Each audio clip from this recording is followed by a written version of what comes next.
All right, it's 11:01, so we're going to get started. Good morning, good afternoon, and good evening to everyone across the globe joining us today. This is Stephanie from Acquia. We're thrilled to kick off today's webinar, Making the Jump to a Digital First Business Strategy, featuring a partnership between Forrester and Acquia. Just a few housekeeping items before we get started. If you have any audio issues, please send them in the Q&A tab and I will assist you. If you have any questions for the presenters, please submit them in the Q&A tab as well, and they will answer them at the closing of the presentation. Slides and the recording of this webinar will be posted to acquia.com and also sent to you via email within the next 2 days.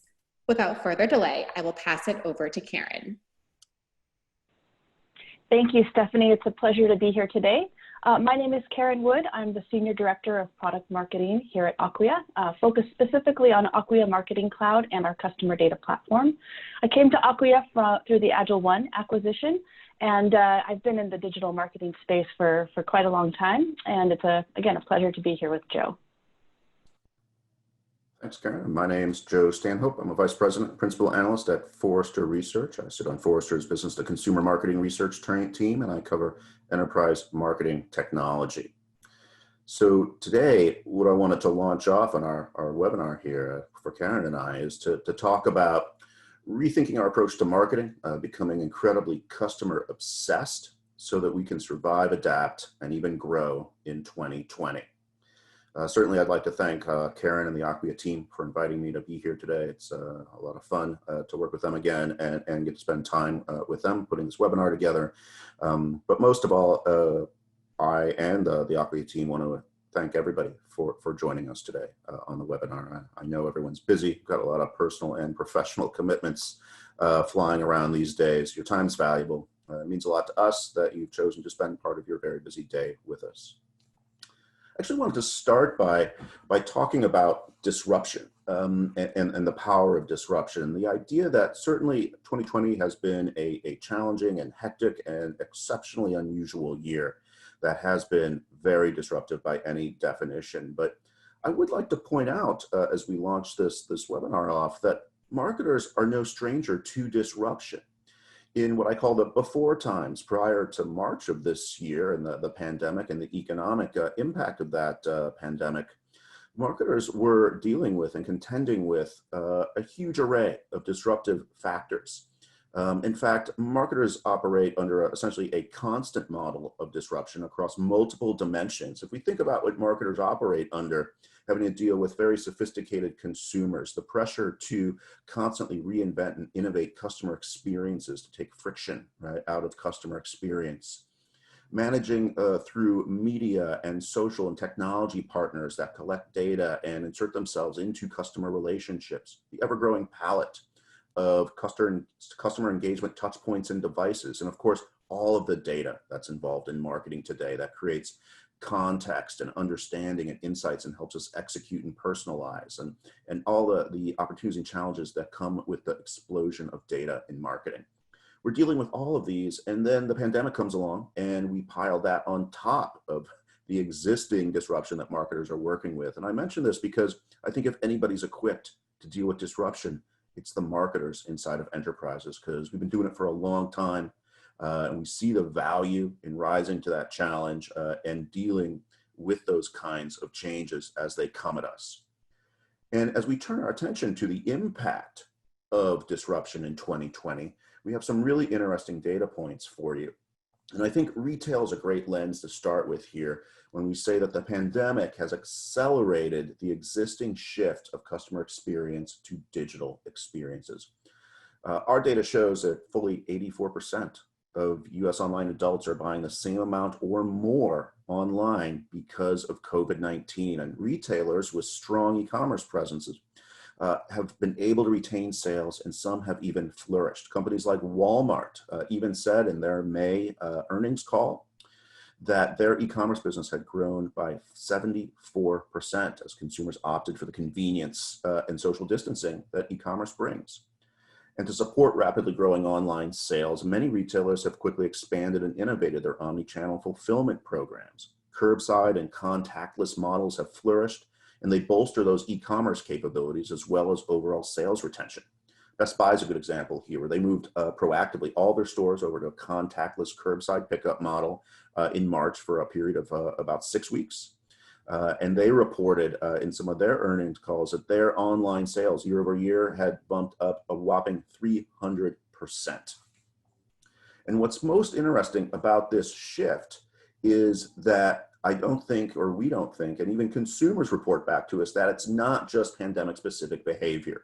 The shift has been accelerated, and it's probably going to change consumer behavior, or a good number of consumers' behavior, forever. The pandemic has certainly been a shock to existing shopping habits for consumers, and that's accelerated many of these changes that were already in play, where consumers are going to make these changes over time, and they're going to stick with it. And as the pandemic progresses, you as consumers themselves tell Forrester they expect that many of these new habits are going to stick. Of course, most likely those that made their lives easier or better, or where they perceive better interactions and value. And some of those habits do benefit specific sellers, companies like Amazon, which I think is a proxy for large retailers. But it also infers other shifts in behavior, such as buying new kinds of products more prevalently online, such as groceries or ordering from restaurants, paying in different ways with different services, and even obtaining those services differently, such as the curbside pickup or other types of delivery. Now, the world's certainly been turned upside down since March of this year. And even today, several months later, many things still feel uncertain. And CMOs can't help but ask, what in the world do I do now? To develop guidance in response to this question that we get on a daily basis from CMOs, Forrester has been trying to figure out how US marketing budgets and priorities are going to change in response to 2020's challenges and the pandemic and the economic fallout from that.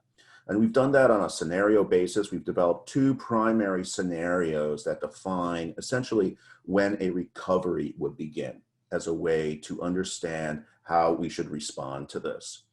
We've developed a scenario with a late 2020 recovery, which is coming up pretty quickly. I would say that probably has a 20 to 30% probability. And then we've got a mid to late 2021 recovery scenario. So that pushes us out, probably more pragmatic at this point, probably a 60% probability there. But even if recovery happens quickly, the best case scenario is marketing is going to lose over $200 billion in overall spend. Even if recovery is fast, spend on media, marketing technology, services, and even headcount will decline well into 2021. That is the reality. And it will spread out into a deeper recovery because marketing spending will trail macroeconomic recovery by a period of 3 to 4 months. Now, there's no choice but to be swept up in all of this. There are a lot of things happening that are outside of our immediate control as individuals and even companies. But we can choose how we address it within our own firms. And there's always an opportunity within this kind of change and uncertainty. So I think it's imperative for you as marketers to think about how do we exert as much control as is possible given the circumstances. And I think that's the opportunity that marketers see before them in 2020 and beyond. If you can reprioritize and reinvent and drive recovery, you can attempt to control it and you can come out of it as well as possible. Rather than living out of the crisis, we can use this to drive meaningful change. And look, if we're being honest, there's a lot of changes and innovation that we've wanted to do in marketing for many years. And now is the time to do that. I'd like to frame that overarching opportunity in terms of customer obsession, which Forrester defines as putting the customer at the center of your leadership, strategy, and operations. Sounds simple. Of course, it can be challenging. But it's very timely because pivoting to customer-obsessed practices can be difficult sometimes, but now is really the time to think about it in the context of what's happening this year. Changes are happening anyway, so we can embed customer obsession into the adjustments we need to make. And even more importantly, those changes, that customer obsession will be even more impactful now that our customers need us more than ever, and they need support from the brands that they do business with. So it's time to start thinking about these changes, not only as a way to deal with the short-term or mid-term pandemic and economic issues and those economic impacts, but what can we do that's going to support long-term processes, to be customer-led, to be insights-driven, to be fast as our customers want us to be, and to be highly connected.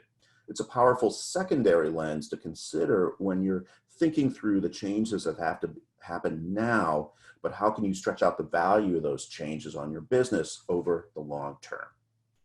And this matters, and it's going to help your business. It does drive an impact. Our research shows huge gains await customer-obsessed firms. Customers who believe that a business solves their problems are 7 times more likely to say they're going to stay with a business. That's churn reduction right there.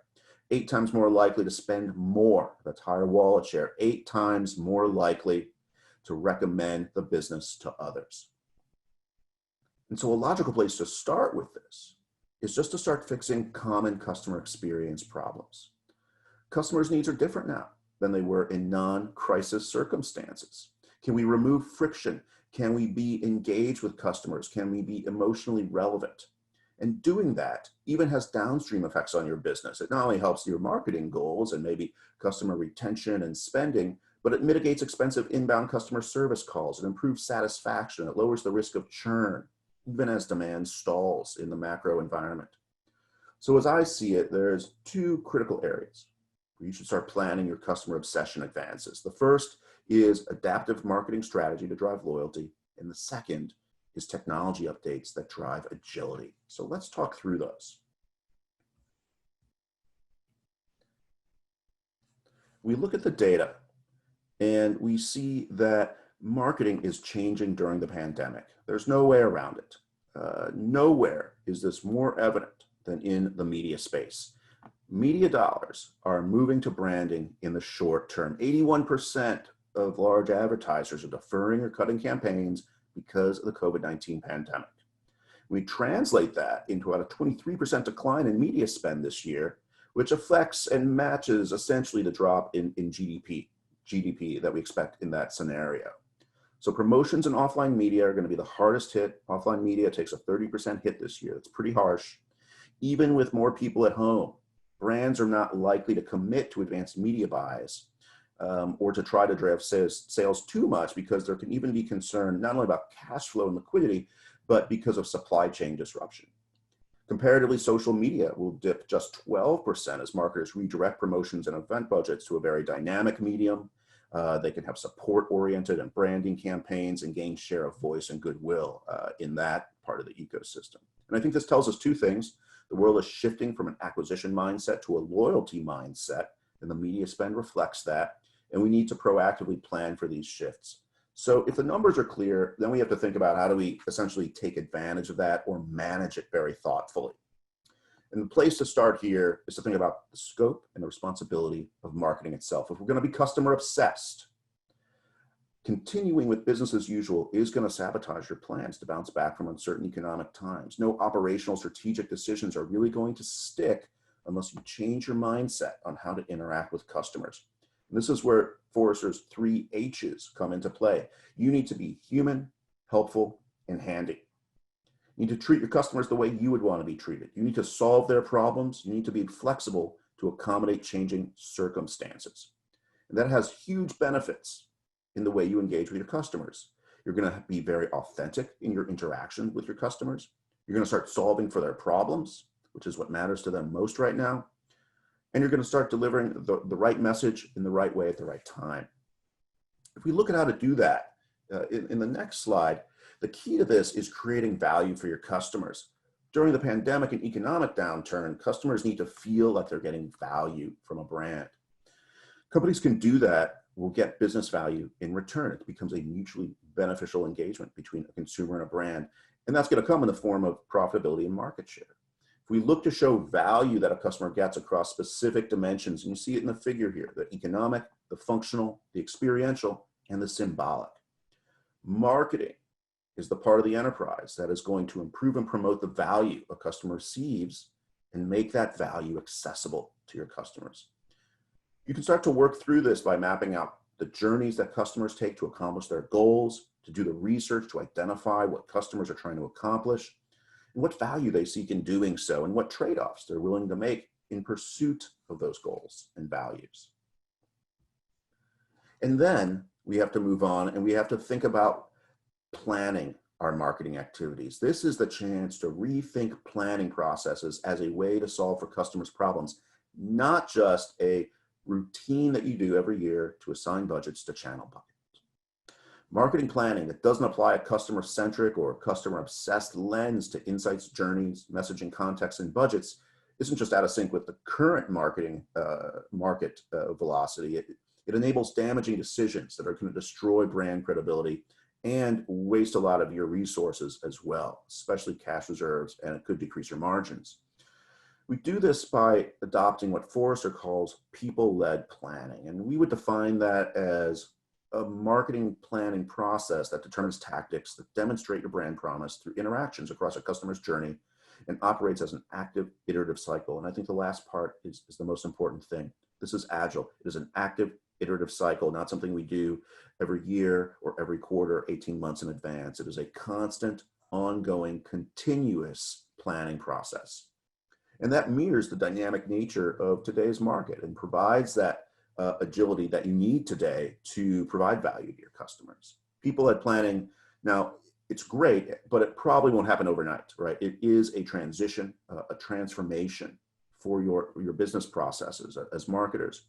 So you don't just toss out all your old planning and budgeting methods all at once. I would recommend taking an iterative approach to adoption of people-led planning. Start with the foundation of the programs and tactics that you already use and know, and compress those into a new planning and execution cycle, and work on tying them to insights and measurement so that you can execute quickly, measure them, and then iterate them quickly on faster and faster cycles.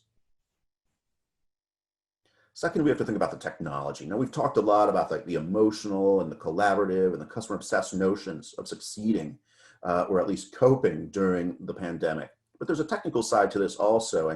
Marketing technology is actually more important to your business than it has ever been. Now, true, the current climate has executives across functions looking to save cash, create liquidity wherever possible. That is the responsible thing to do. And CIOs are pushing to reduce investments across the enterprise, including marketing technology. And Forrester has said that overall enterprise technology spend is going to decrease probably about 9% this year. So when faced with these kinds of discussions, there are some proof points that CMOs and VPs of marketing and marketing leadership can use to justify and validate why marketing technology spend, possibly even increasing that spend, actually pays off and actually aids overall cost management and efficiency. First of all, using technology today automates and streamlines your operations. In this recession, the biggest cuts to the CMO budget are coming in media, headcount, and services. But a CMO forced to cut costs and shift money from display ads to a less expensive medium, maybe like email, they're gaining efficiency there, but they need the tools to execute on those more efficient channels. Further, that technology can automate resource-intensive work, repeat work, highly manual work, such as data management, personalization efforts, content development. So technology really has a huge efficiency play in today's environment. And second, many of these tools have already been budgeted for and paid for. The money isn't coming back. MarTech tends to be a lagging and largely fixed investment. That's part of why you're seeing so much of a shift in media spend, because it's more dynamic and flexible to change. But if you've already created agreements to invest in certain tools for marketing technology, you can't just tear those out and save the money. So it's very difficult to reduce spending significantly in the short term. Plus, you need those tools, again, to enact your loyalty strategy. So we think about what the dollars and where the dollars are going to go here. We can see why tech budgets are so essential and why they become such essential tools.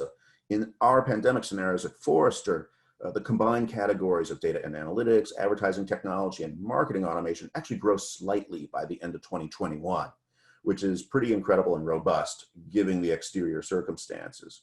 But unlike media, which can be relatively quickly diverted or shut off or reduced, multi-year marketing technology investments are relatively locked in and set because they've been previously negotiated over a period of several years usually. So short-term consolidation can be difficult. For this reason, of course, ad tech, which is tied to media volume, drops quite a bit, 15% in 2020, as things like programmatic ad investments plunge, but data and analytics see a slight lift. And of course, marketing automation type tools, which are already at about half of marketing technology spend, continue growing at a fairly robust single-digit rate, almost 7% through 2021, because it supports that really vital brand and retention marketing program set that you're going to employ. So again, we've got an opportunity here to reprioritize spending to match strategy shifts. If brands want to engage with customers in their moments of need, it's time to break free of those campaign thinking channel and silos. Get the tools to start creating omni-channel engagement, some of which you may already possess and you can increase existing investment in. And the more marketers understand their customers, the easier it is to define that strategy. So ultimately, now more than ever, firms need to rationalize their legacy as well as possibly new marketing technology investments that enable them to close the gap between insights and engagement. And if we look at that, what that means, first, it means we're going to double down on customer insights. Loyalty companies understand their customers and not just as a function of their transactions. You're going to need to know how they feel about the brand, what their needs and motivations are, why they're loyal to you. A complete customer understanding builds that empathy, helps you know what customer values and needs are going to be, which is going to help you then craft how you respond to that, how you target customers, how you personalize for them, and gaining that reach to get to them in the right place. It helps you figure out where and when you're welcome to deliver those messages and when you need to back off. So if you can focus on understanding customer behaviors, their emotions and their perceptions, you will really understand your customer and you use that to fuel loyalty. And then we have to have the right technology behind it. And this is about investing for the longer term. Of course, there are short-term needs. Some of these technologies probably exist, but if you're going to continue to justify investments, make sure it supports not just your short-term needs and shifts, but is also going to future-proof you for ongoing needs. So validate your existing capabilities and fill in any gaps you might have for short-term agility, but you want to make sure you're investing in the data and the optimization, the strategic and the omni-channel execution capabilities to support that longer-term transformation. And if we look ahead, we think about how to align priorities with your specific context. The reality to this is it is a challenging situation, and there isn't a single cookie cutter answer for everybody. There's no one choice to this. It's going to vary by what industry your company is, what your situation is, what context you're operating in. In Forrester parlance, businesses fall into one of three modes today. You're either in survival mode, adaptation mode, or growth mode. Right? And if you can understand either on an industry basis or a contextual basis where your business is at, then you can tune your technology investments more specifically to meet those needs of where you are in this situation.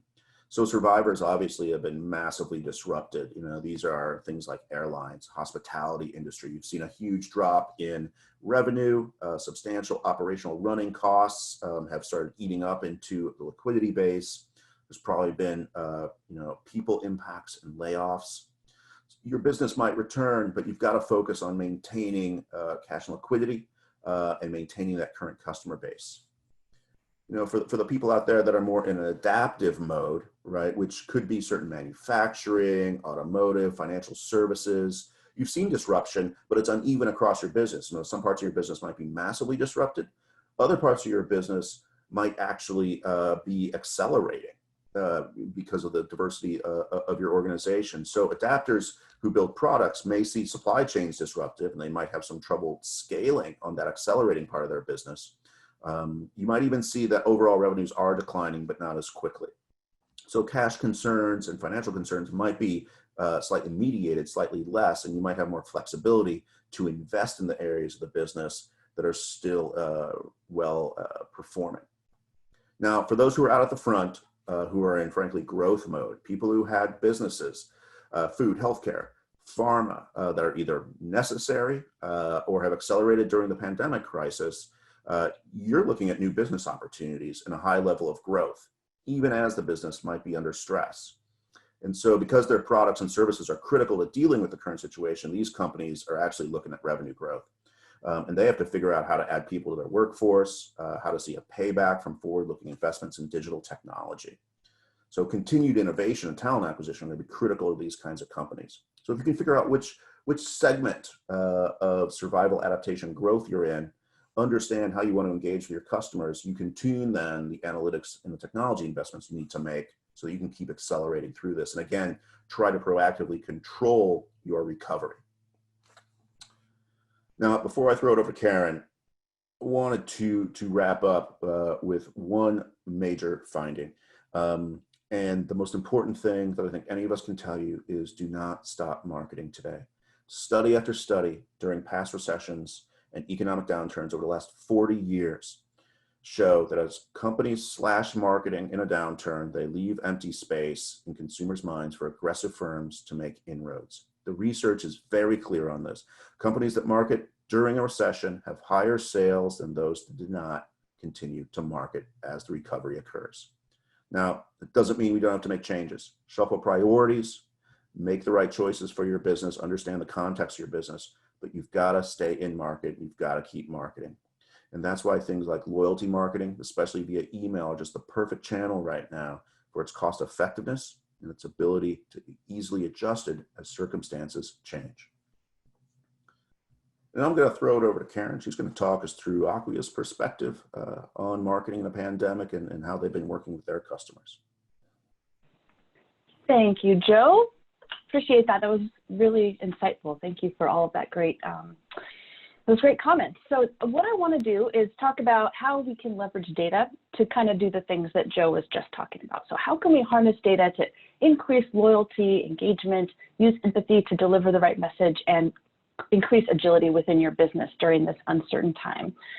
So I'm going to start by just setting the context of who Acquia is. So, Acquia is the digital experience, open digital experience platform company. We are a little unique in the DXP space in that we have content and data at the heart of how we deliver, or how our customers deliver experiences to their consumers. And today we're going to talk specifically about data itself and how data with a layer of machine learning on top of it can help brands do the things that Joe just talked about and achieve those objectives. So if you go to the next slide, this is the nirvana that brands have long sought, that Joe mentioned, using data in order to power experiences that are relevant and useful and meaningful, and help create that brand empathy and brand loyalty. So again, this is kind of the achievable thing that we talk to a lot of our customers about when they look at how they can use Acquia solutions. Our philosophy is to take the data from, all sources, as many sources as you can ingest into the system, and then use that to power experiences across the customer life cycle, including retention, growth marketing, and things like that. So this has kind of long been the sort of nirvana that brands are looking for, but with the disruption in the market today, we're actually seeing a newfound interest in those objectives of increasing loyalty, retention, et cetera, by harnessing the power of data that they already have within their systems. So let's talk a little bit about how we can do that. So if you go to the next slide, our philosophy, like I said, is that we ingest data into our CDP. So for us, with data at the center of our DXP, what we really mean by that is we have a customer data platform that's, robust, been in the business for a long time. I mean, I mentioned I'm from Agile One. This originally was Agile One, is now Acquia CDP. And we take data that lives within all of the systems that holds transactional data, profile data, event data, and bring that into the system and resolve that into a single persistent profile that can be leveraged for all channels of interaction. So if you think about the objectives right now with the pandemic, the ability to have your data all in one place makes it a lot easier for you to be nimble and quickly adapt and deliver the kind of resonant messaging and experiences that consumers expect, especially now more than ever. So this is just all a little bit of context in terms of some of the use cases and things that our customers have reported back to us and the benefits that they're seeing. So if you go to the next slide, the types of brands that leverage Acquia Marketing Cloud, and specifically the scenario that I just talked about of harnessing the power of data within your MarTech stack in order to understand your business, drive business outcomes, drive experiences for consumers. These brands all have some things in common, and actually they're very consistent with the types of brands that Joe just mentioned on his slide. So this is no secret. I mean, the pandemic has disrupted some types of companies more than others. Specifically, if there's a business model that relies on an in-person element of that consumer interaction. So retailers with stores, restaurants, groceries, their business has changed more than any other business because they have that in-person aspect, which has been disrupted because of COVID. Also, brands that frequently touch their consumers. So be that through outbound marketing campaigns, one-to-one campaigns, again, that in-person thing. If they touch their customers often, and now the way they can talk to those customers is different, they've had to adapt quickly. Additionally, if they measure the success of their business based on how loyal are their customers, what's the lifetime value of their customers, are they keeping their customers, not just a one-time buyer, but multiple times, increasing loyalty over time. If those metrics are important, again, they are really looking to how they can harness data within their organization or within their tech stack to improve experiences and drive their business forward. And then also, if they want to increase operational efficiency, Joe kind of mentioned this too, look for areas to either consolidate their tech stack, really optimize the way they're spending within their tech stack. Those are the types of brands that work with us. And of course, at the end of the day, if they believe that using trusted, clean, cleansed data to power those experiences, again, they're in a good place using a methodology like ours. So go to the next slide. And in this slide, there are some priorities when disruption strikes that kind of goes across all of the different types of companies that I just talked about. Typically, our customers are looking to migrate their revenue stream from those in-person channels to digital channels. So customer migration strategy. So how can they do this? What types of messaging do they need to deliver to consumers? What types of experiences can they give now that they're in a kind of a digital-only world and migrate those in-person buyers to a digital experience? So that is one key objective that we're working really closely with our customers on. Another way is to keep them loyal. So an example with this, and you can see it kind of down in the box here, travelers, I have frequent flyer miles. I'm sure a lot of you on the call do as well. You can't fly right now. So how does an airline, for example, keep you loyal even though they cannot deliver their service in the same way? So there are lots of ways to engage your customers, identify who your loyalists are or who's likely to stay loyal and how to continue to engage them so that when we come out of this crisis, the brand is ready to go, the loyalists are still there and they can pick up and grow their business once the disruption is over. And then finally, future-proofing the marketing. So as Joe mentioned, this is a time to really look at your MarTech investments, look at your spend, your ad tech spend, look at how you can allocate that spend for more optimized experiences and really future-proof your infrastructure so that when things, more disruption comes, changes come in the future, you are in a better place to adapt and be flexible and agile, no matter what that disruption might be. So a couple of other examples, I mentioned travel, but higher ed is now under pressure to deliver both in-person and digital instruction. That's not new. I mean, the market was moving that way anyway, but with the this disruption now, there's pressure to quickly figure it out. Same with retail, migrating store shoppers to e-commerce, and restaurants, of course, are having to figure out how to stay profitable, and even given that they have a low margin business, stay profitable even though they can't have people come necessarily to their restaurants. So how do they engage with consumers and grow that loyal base even though these experiences are different? And if you go to the next slide, so CDP helps, I kind of hit on this earlier, so I don't need to hit this drum too hard, but obviously, to us, if you have your data in one place, it gives you the opportunity to be very nimble, reaching customers, certain segments of customers on different channels, to analyze your business and understand which segments are behaving in these new and different ways. If you're acquiring new consumers, as Joe mentioned, some categories are actually seeing a boom in business. How do you take those newly acquired customers? How are they different than the consumers you're normally used to dealing with? So it can help with both understanding your business during this time of change and also helping you quickly adapt and deliver the right kind of experience and messaging and grow that loyal customer base, even though times are very weird right now. So moving on to the next slide.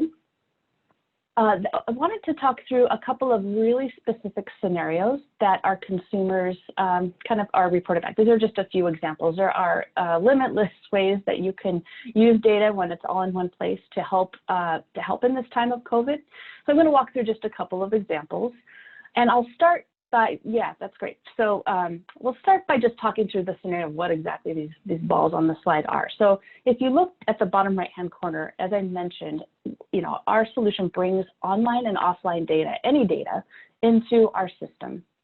And in the CDP, we will cleanse and dedupe, we'll stitch, we will backstitch to, if they were anonymous previously and now they've identified, we will identify that consumer. If there are, multiple email addresses, multiple ways that consumer is identified, our identity resolution will cleanse that and stitch that together into what I'm calling in this slide, the golden customer record. So this is a master profile, a persistent ID that then you can use for very accurate analysis of your business and for other use cases. So in this case, this is very common across all of our customers. In the time of COVID, they need a clear picture of who their loyal customers are. So many of our customers use a CDP to enhance their loyalty programs. Loyalty is its own category, especially points-based loyalty, couponing systems. There are ways in the industry to increase loyalty, but typically those do rely on a points-based system. Back to my airline analogy, I can no longer accrue points because I can't fly right now. So how do they know that I'm still loyal or see who their loyalists are or even increase that loyalty? So step one for a lot of brands who are interested in keeping their customers loyal is to understand who those loyalists are. Well, when you have the data all in one place like that, you can do some really deep analysis that gives marketers the insights that they need. So, show me customers who didn't just transact with me, but are likely to transact in the next 3 months using machine learning, for example. Or show me customers who made big purchase items, but also always engage with my email. Show me consumers who came to my website, engage with my email, have a high likelihood to buy, and live on the East Coast, whatever. You can really slice and dice who those customers are and broaden the pool of loyalists and would-be loyalists so that you really know who to target and who to target with that right message. So, analytical insights to understand your business during this crazy time is really kind of step number one and super important for marketers, for the C-suite, for people who store managers if you're in retail or what have you, to really understand at whatever level you need to what the heck is going on with your business. So analytical insights is really step number one. If you go to the next, and right here, this is another way you can use it. So again, imagine that data is going through, we create that persistent ID. Another way that our customers are using the power of having that data all together is to engage with customers. So for example, when given the challenge of how do you keep customers loyal or how do you engage with them in new ways, that you could send an email to a very specific segment for free delivery. Now, one thing you could do with the system is actually identify those who have a high propensity to engage with you if you offer X, Y, and Z. So if you offer a free delivery service or if you offer a discount or something to keep that customer engaged, even though you can't do business as usual with them, we can help segment out, what those propensities are and what the right action would be for that particular segment. So as Joe mentioned, it's all about being useful, being relevant, being empathetic. If you know who the right segments are within your customer base to reach with these different messages, you're going to be able to do that a lot more effectively than if you don't have that clear understanding. So lots of our customers right now are segmenting their customers in such a way to get them to continue to engage. Another example, this is a customer shared this with me the other day. They had a specific in-person event, but only for their top 30 loyalists within that region. And they had one of the Desperate Housewives came to this event and it was VIP. So they segmented the top buyers within that region, had them come to this VIP event. It was socially distanced, it was safe, but gave them an experience that they really couldn't have otherwise, kept them very engaged with the brand. So I think brands that are thinking outside the box and segmenting customers who are likely to engage with, this out-of-the-box kind of experience that they can deliver. Those brands will keep their loyalists. They will increase their number of loyalists. And when they come out of this disruptive time, they're really going to be able to continue to drive their business forward, again, because they're operating off of that single data set. And then if you go to the next scenario, this is, again, pretty common across our customer base.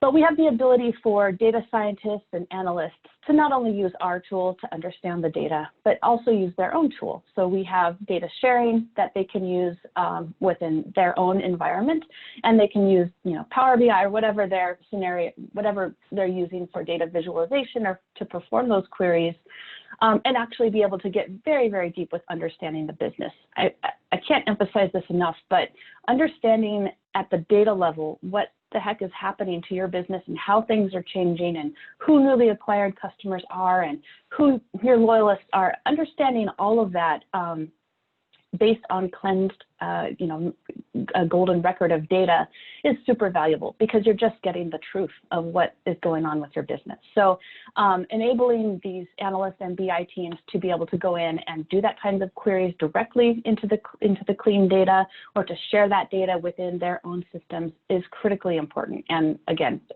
being performed across our customer base. So if you go to the next slide. I bring this up because, and Joe touched on this as well, but we're seeing this. So our customers who are using our customer data platform have come to us and said, hey, look, I've become kind of a rock star within my company. I had the CDP, that was all well and good. I would report up to the CEO, but now that we have that, the CEO is hammering on my door every day. Show me this, show me that. Only you can get it because we have the customer data platform and you're the user of the tool. So champions of the customer data platform have become heroes within the organization because they've been able to deliver, actionable insights very, very quickly. And they've also been able to build up the resilience. So kind of back to one of the scenarios I talked about earlier of channel migration, taking your in-person buyers that you're used to having that in-person relationship and migrating them to a digital experience. Well, gosh, when you can slice and dice the data and deliver those, the right messaging and the right offers and creative and all that stuff, you're going to be able to migrate over there and then track that and then measure it and continue to evolve that so that you will be much more successful at being nimble, agile, and responding to these changing times. And the good news is, things are continuing to change. MarTech is continuing to evolve. Who knows what lies around the corner? Even when we come out of this, when you're built on this foundation of, a single customer view, you are more resilient than your competitors and more agile. And it has become for these customers a competitive advantage. So just to summarize, reduced costs, increases agility, and then prepares for changes in the future. And if you go to the next slide, I wanted to spend a couple of minutes on this. I know it's like suddenly we're talking about product, but it really ties to what I was just saying. We just launched out to all of our customers what we're calling the COVID analysis dashboard. Fairly unique in the industry to actually provide this level of insights based on cleansed, deduped, stitched, enriched data the way we do. We provide over 60, I think it's over 64 unique reports within a dashboard to give business leaders the insights that they need into, channel migration, into buying behaviors, what's going on with your newly acquired customers, what's going on at the local level as things reopen and close again or reopen again, just keeping track of that business across the board. The way that we ingest data through our data model, not to go too down into the weeds, puts us in a unique case to be able to deliver insights like this. So we're pretty excited about it. I'm just going to talk through it at a high level to kind of show the kinds of insights that customers are saying are important. And if you go to the next slide, I'll just walk through a couple of scenarios here. So this one is looking at your repeat buyers. So not your one-time buyers, but repeat buyers who came to your digital channels and bought on e-com during COVID. So again, for a lot of consumers, and in this case stores, they're looking to take all of those people who used to come to stores, and push them to e-commerce. So how successful is that, especially for these who have bought more than once online? So being able to really look through that funnel and understand and analyze it, and especially if they run a campaign to try to increase that, how successful is that? Are you continuing to migrate them? If you go to the next slide, you can see what kinds of categories people are purchasing online now versus before COVID. I think there's been a lot of news articles about this, but, people are buying more loungewear, people are buying slippers, even though they're conducting business in many cases through Zoom, they are investing in a kind of more comfort thing. So it's interesting to look at the products and the categories purchased during COVID versus not. And by the way, these are retail examples. I will say that the COVID dashboard and our customer base and products overall are looking at this not just from a retail perspective, but again, for if you have an in-person interaction, how is that translating now that you have pretty much only digital channels to engage with them? So, again, retail is just one example.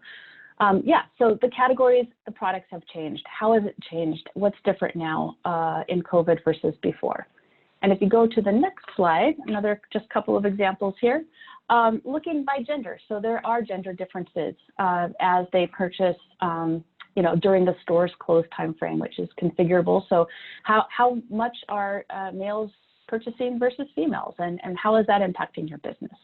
And another example on the next slide, you can see geographical distribution. And this one is actually pretty important for our consumers because everything is very different on a state-by-state level. So being able to look globally and then understand these regional differences as things reopen, as things close, and then keeping track of that. And particularly, what's of interest is if you've migrated consumer behavior to a digital experience, but then reopen the stores, are you growing that base? Are they becoming omni-channel buyers? The more omni-channel a buyer is, the more engaged they are with your brand. So it's actually an opportunity as things reopen to really increase the omni-channel presence of your consumer base and increase that loyalty and retention and all of that. And if you go to the next slide, another state, just like, again, these are just sort of samples here, but you can look at how these transactions are. So you've migrated behavior so that consumers are shopping with you on digital channels. Stores are reopening. How effective is that? Are they migrating back to stores? Are they now omni-channel? And you can really get very granular in terms of the actual location and so on. And I think that's the last example here. But just to kind of summarize, at Acquia, we're all about helping to boost loyalty, satisfaction, usefulness of the experience, relevance, retention, and the ultimate metric for a lot of our consumers is lifetime value. We can help you navigate the closures at these, of your physical channels as you migrate to a digital experience, and then be in place to improve that experience and continue to build up your profitability in a time that's a crunch for a lot of people.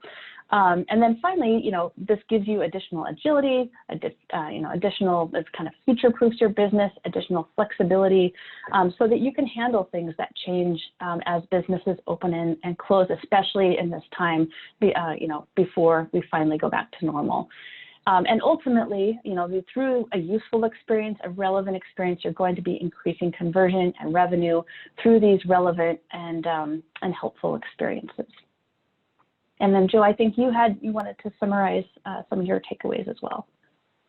Yeah, I think those are all great takeaways. The only things that I would really add to that was to start thinking about how to be proactive. Start planning now towards where you want to be in the future, because that is going to affect your recovery and how your company comes out of this crisis. Because we will recover and things will improve.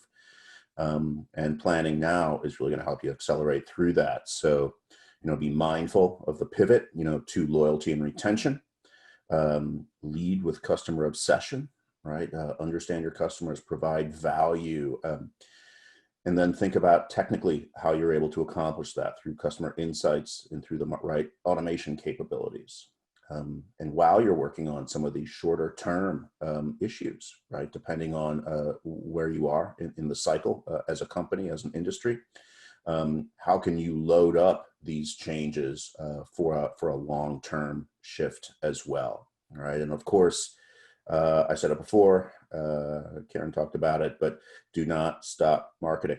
It's counterintuitive, and things are difficult right now, but we know for a fact that the companies that continue to market during these situations recover quickly and end up in better shape in the long term.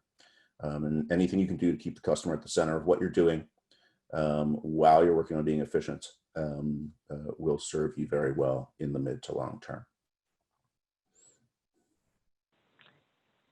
Excellent. So before we get to questions, so if you have a question, please put it in the chat or the Q&A now, and we'll be happy to answer it. So while that's coming in, I want to give a short plug for our upcoming customer conference, which is called Acquia Engage. It's obviously virtual this year, but it'll be the 20th and 21st. We have a ton of great brands that will be speaking with them, talking about their experiences. We'll be talking a lot about this stuff, and it'll be an opportunity for you to hear straight from marketing leaders of how they are making this pivot to a digital experience and how things have changed and evolved for them during COVID. So lots of great content there. Look forward to seeing you. And I think we have a couple of questions that have come in. I will go ahead and shoot this. This is a question for you, Joe. Great. So what types of marketing technologies do you see brands decommissioning during COVID is the question. I mean, I don't know that we've seen blanket decommissioning of technologies. I mean, the marketing mix still exists. I think it's the balance of the technologies that has changed. So where you see big shifts is one, taking this as an opportunity to reduce or strive towards eliminating redundancy. Redundancy is a known problem pre-pandemic in marketing technology. We routinely see, firms that have, for various, organic reasons, a pile up of essentially the same technologies across their geographies or divisions or groups or across different kinds of engagement, multiple email tools, multiple DMPs, multiple DSPs.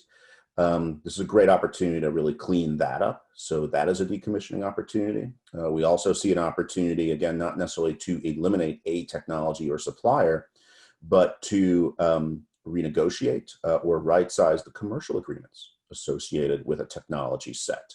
And make sure, take a look at the commercials and the costs and the arrangements that you have with your supplier base, and make sure that what you're paying for is what you're actually using and what you're likely to use going forward as the marketing mix shifts in this environment and over the mid to long term. You don't want to be paying for a lot of volume that you're not using. Or get caught out when you have overages, perhaps, if you aren't anticipating the same level of loyalty marketing that you're migrating to. So this is a good chance to realign the commercial side of your technology investments with your actual usage plans. And that creates a lot of efficiency as well. So that's most of what we've seen. I think also there's an opportunity to reduce some complexity by centralizing certain capabilities, maybe around data, maybe around orchestration and execution, trying to get those down to more of a singular or centralized tool set rather than having them broken up in silos. So do you need perhaps a separate mobile engagement and email marketing tool set? Or could you find or use one tool to span all of those channels? There's certainly decommissioning and efficiency opportunities and that kind of consolidation as well. Great. Another question came in. I'll take a first pass at it, and then Joe, I think it would be great for you to also give your perspective. So the question is, can you elaborate a little bit more on channel migration in regards to unified data as mentioned in the slide? So yeah, I mean, basically when you have unified data together, you can be a lot more precise in terms of how you segment your customers, and in particular, how you can identify your loyalists. So who are the most important customers within your customer base to put in the effort to try to migrate them to a digital channel? There's the old adage of, 20% of your customers represent 80% of your business. I think the challenge right now is finding that 20% that you really care about. The person who came to your site 9 months ago and bought one thing, or in person and bought one thing and you never saw them again, is probably not as worth investing in migrating as somebody who you can really identify as a true possible loyalist or loyalist outside of the realm of a points-based system. So again, are they engaging with your emails? Are they clicking on your ads? Are they, what is your relationship with them kind of holistically?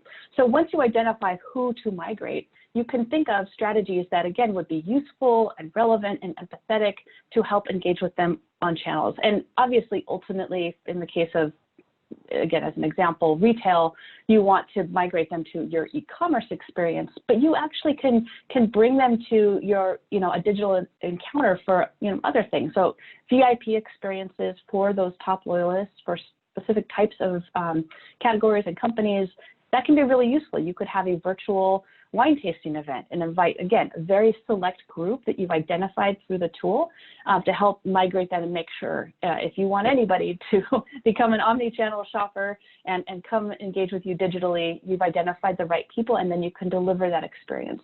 What that experience is could be so many different things. But again, I think it starts by identifying who the people are and then knowing what the right message or the right offer or experience could be that would help move them into a digital channel, even if that's not how they're used to engaging with you.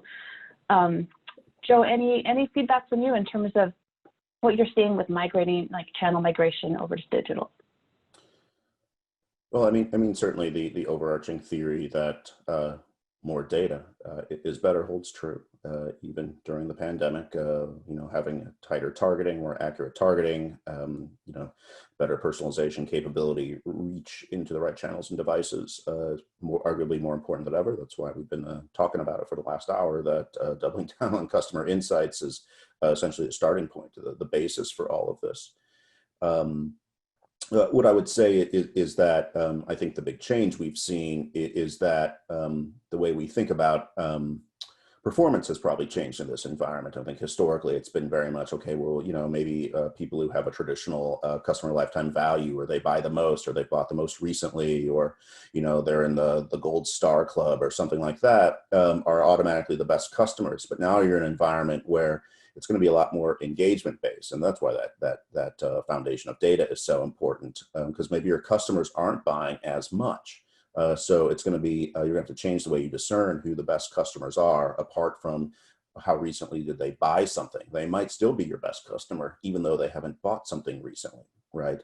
So how do you understand where they're engaging with you, and where the best effective engagement is, and what other signals are they throwing off that shows a level of intent, or possibly a non-intent to churn? So kind of rethinking the models, but being able to do that based on a larger base of more behavioral and attitudinal type data. All right, thank you. Well, Stephanie, I think that's it. I think we'll hand things back over to you if you want to close us out. Yes, absolutely. Thank you to both Karen and Joe. Obviously, we're so grateful to work with you again. So thank you very much for joining us. And thank you all again for attending and actively participating in our webinar today. It's really great to see those questions coming through. And as a reminder, the slides and the recording of this webinar will be posted to acquia.com and sent to you via email within the next few days. If you have any additional questions, feel free to send them our way at marketing@theacquiateam.com. Thanks again and have a great day. Thank you.